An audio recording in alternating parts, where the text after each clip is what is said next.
We're coming at you live from mid-Ohio as we are in the closing 10 rounds of the IndyCar season. Several drivers are still in hunt for the title. Hinch, who stands out to you currently? Alex Palou, for surely. He's getting a bit of fire lit under him. Watch out for him again this weekend. Hello everybody and welcome back to a brand new episode of our IndyCar career mode here on the channel. Another episode coming at you this time from mid-Ohio.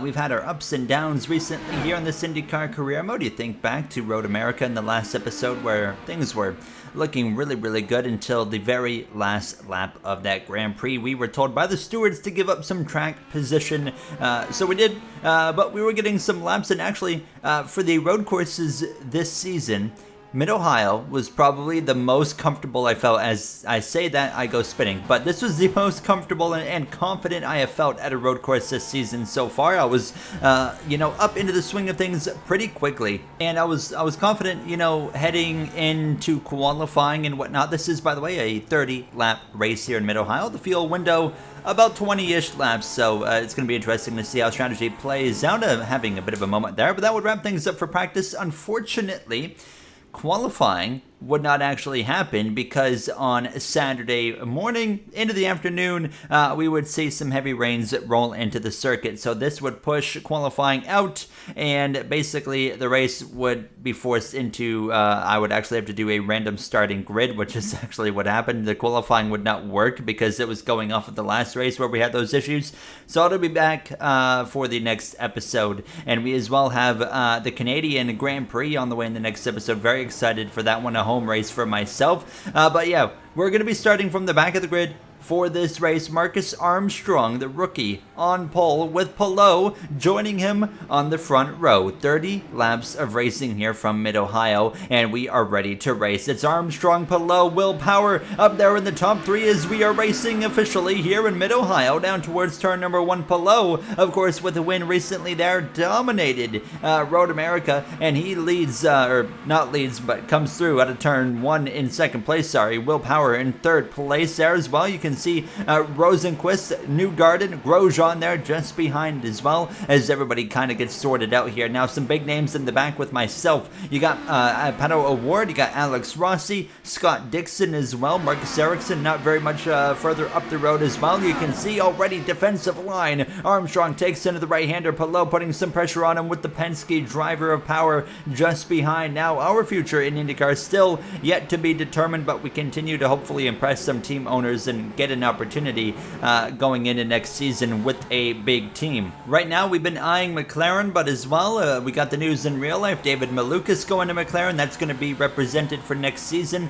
So maybe even Andretti to look at. We don't know what Grosjean's future is. Maybe as well the Ganassi team. We know Ericsson's on the way out in real life. And actually he's going to Andretti now that I think about it, in place of Grosjean. So we'll have to wait and see how things shake out. That's really all I'm trying to say here. As we continue on lap 2, looking for maybe a move up the inside of Pato O'Ward. I stuck my nose in there. I thought better of it. Stay put there just behind him for now. 23rd place, but at the end of the long straightaway, there we go, firing one up the inside of O'Ward. We'll move through into 22nd just behind Scott Dixon, who goes wide right there. He's going to keep it on track, but nearly off circuit he goes. We continue. He stays ahead now for that 21st position now, but trying to put some pressure, of course, on the, six-time champion, if I'm not mistaken, of the IndyCar series now as we continue. Following Dixon here, lap 3, and up on the right side of the screen, someone's gone off. Someone's off track, and that's actually Colton Herta. Herta off track now, waiting for cars to get through before he can safely rejoin, but watch this. We're going to take a look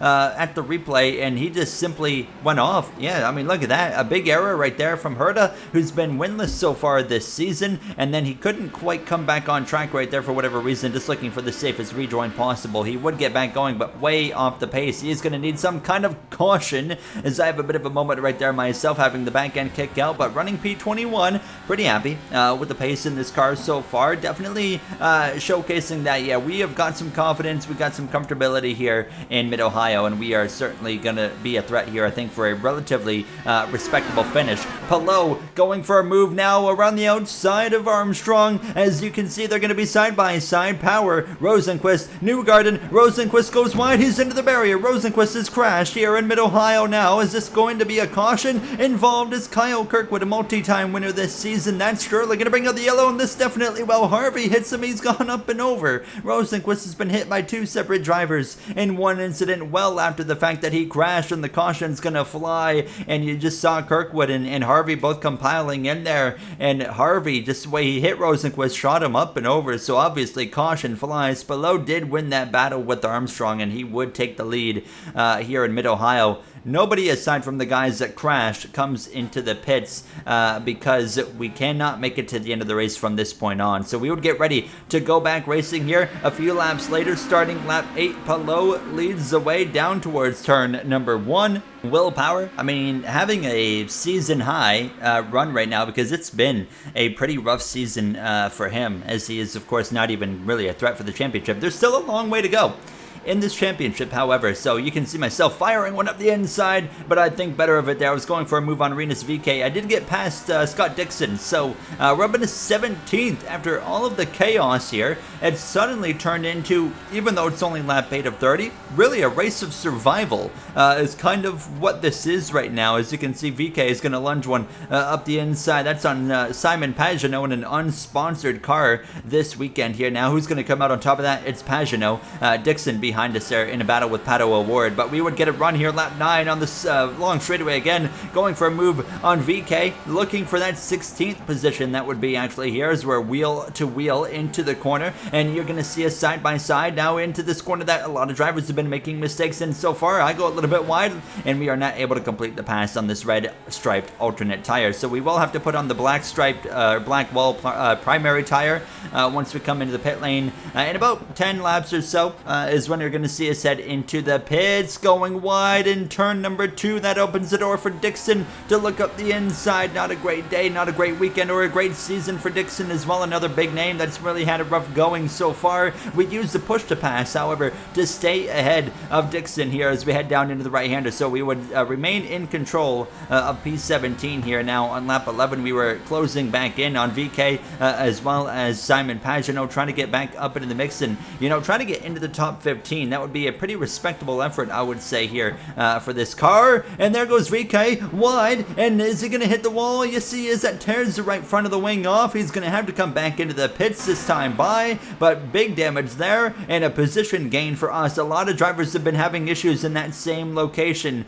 here today so far as we're looking through the field, and that's Connor Daly having a top 10 run. No more into the barrier he goes, and there goes the left side of the front wing as well, and Daly on the same lap just moments after VK's issue. He has his own, and instead of coming into the pits, which are right there, he decides to stay out on the track. Newgarden going for an overtake on Armstrong, gets blocked right there. A little bit of contact between the two of them, and now that causes Newgarden to be under pressure from Will Power after he passed Will Power, so he went up to third. He might lose the position again here now as Will Power, the two teammates going at it right here, but I think Newgarden actually might be able to stay ahead. Yes, he will. Newgarden holds on to P3 over 4th place of Power as well. You saw just behind them as well Roman Grosjean there in 5th position. I myself settling into P15. Of course, 2 more spots gained from Daly and VK going off into the barrier. No caution for either of those incidents, so we would stay green, trying to reel in Simon Pagenaud. But yeah, once again, reiterating, this has been so far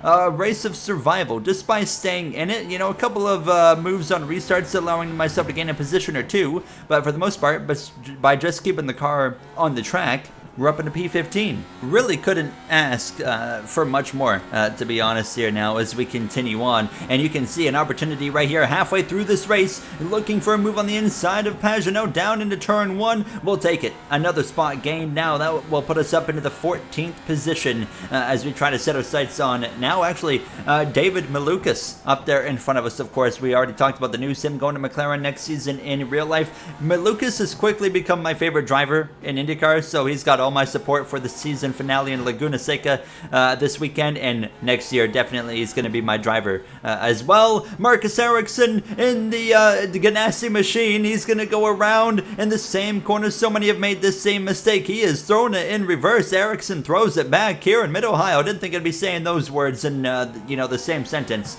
but we continue on, and that's another position gained. 13th place we find ourselves in. And now we were getting ready for pit stops. We're probably going to be coming in at the end of this lap right here, but trying to put some pressure here on Lil Dave as we head down into turn number 2. And Malukas, actually, he's on the Blackwall primary, so looking pretty good. He's had a good pace, but you can see, obviously, on these red stripes, we're going to have a little bit more. We're going to use that push to pass here down the straightaway, side by side, wheel to wheel, as we head down towards the heavy braking zone for 12th position now. Is it going to happen? Look at the send right there from Malukas around the outside. He's not going to make it easy, and he's going to defend to perfection. He's going to hang on to that 12th position, and at the end of the lap, we are, in fact, going to come into the pit lane, and everybody is going to come into the pit lane right here, as I was actually on the spot trying to have to change around some things, and I make a bit of a slip there. Now I forgot to change my tire compound, but we're going to come in. We have a very early pit stall, a very awkward entrance into the pit box as the team's going to take out the red striped alternates.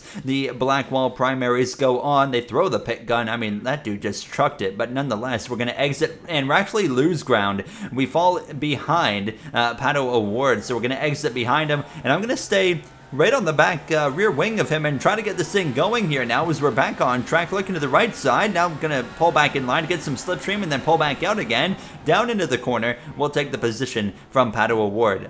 So we'll have to wait and see where we cycle out within the next lap, and it was about P16 is where we would cycle out. So we have lost some time now on the back of Kalamaila here. Who's that in front of us? Is that Simon Pagenaud in the red car? I think it is, as we head down towards turn number 2, and you can see the lack of pace in his car. He's on cold tires, and look at this. That's not Pagenaud, that's Peterson. We'll go around the outside of both of them there. Eilon Peterson, that moves us up now into 14th place as we continue on having a great run here in Mid-Ohio. Once again, as I say that, we're going to go for a spin. The first spin of our Grand Prix. Absolutely rookie error right there. Just got into the corner too hot with the cold tires, and look at the positions we give up. We will drop down to, I think, P21 to be exact, so a big error right there, and we're going to need hopefully a crash with multiple cars together or in the same vicinity to get that caution, which is pretty unlikely to happen now. Will Power, who's been having a great day, stay out of the wall. Will, he does, but he's going to lose a bunch of track position. He was having a top 5 run,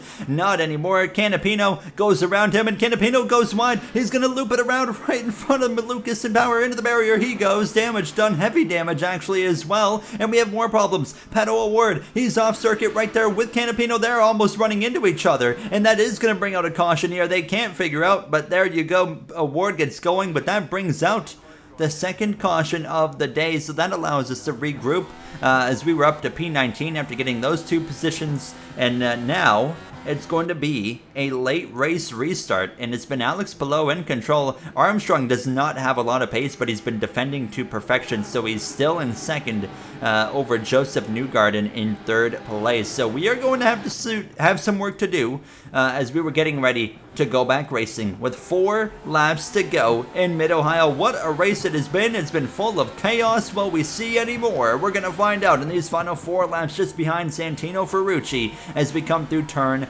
number 1 as well. P17, after all of the chaos there, some pit stops as well. Herta came in as well as a few others, and that allows us to gain a few extra positions as well as we go through up the inside. An easy pass on Ferrucci right to the back of Santino, or sorry, on Simon Pagenaud after passing Santino. We'll use our push to pass. We have like 5 of them still, so we've got plenty of those to use as we continue wheel to wheel down into the corner, and this should be an easy pass to complete. Yes, it will. Thank you very much. That should have put us up now into the 15th position. Pagenaud actually tries to fight back in the background. That's VK again. Rena's VK for the 2nd time today, off in the same corner. This time he's gone around. We stay green. Pagenaud side by side now with Ferrucci after he was not able to pass myself, and I've lined up right behind Scott Dixon. Again, we've been around him a bit throughout this race so far here, and we would stay behind him on the exit of turn number 2. A checkup right there. Dixon had to lift for Rossi, and I had to lift for Dixon, but I tapped the back of him, and actually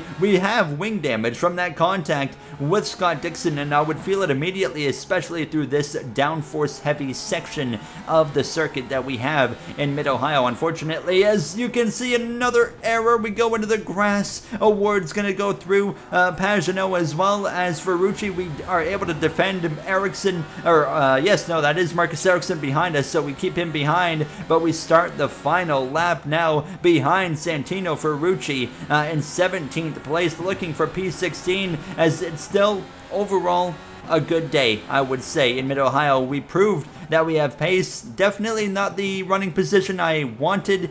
2 mistakes definitely have set us back, of course, with the spin and then going off track right at the end of the Grand Prix. But aside from that, it's been a respectable day. It's been all about survival. He can't make any gains on the straightaway because Ferrucci is also using his push to pass. We have none remaining at this point. That was the last one, or do I have one? No, I don't have any left at all, as I get right to the back of Ferrucci, but it's not going to be enough. Alex Palou has been in control. Newgarden was able to get up to second, but Alex Palou, a couple seconds up the road, back-to-back wins. He inserts himself in the championship conversation. Newgarden second, Armstrong a career day in third, Grosjean Lundgaard as well, Graham Rahal, a great top 10 effort for him, as we're going to come through for 17th place. Not what we were looking for. We had more pace than that, but at the end of the day, we'll still take it either way. But yeah, not going to be, incredible for points, but at the same time, I think we still turned some heads with how we were running at some points in this Grand Prix. We'll take a look, of course, at the finishing order and the point standings, but the next episode is the one I'm really, really looking forward to. Unfortunately, Toronto is not in iRacing, but Montreal is, so we're going to be going to Circuit Gilles Villeneuve for the Canadian Grand Prix in IndyCar. That's going to be a fun one to see how IndyCar tackles that circuit. You see the finishing order. Here's the points. Kirkwood, Rosenquist, DeFrancesco, Palou, and Newgarden in the top 5, all less than 30 points apart. Absolutely insane. We find ourselves 18th in the points, tied with David Malukas. Will Power a few points back. He has gained a lot today. That's going to wrap it up for me. I'll see you guys in the next one in Canada. Have a great day, everybody.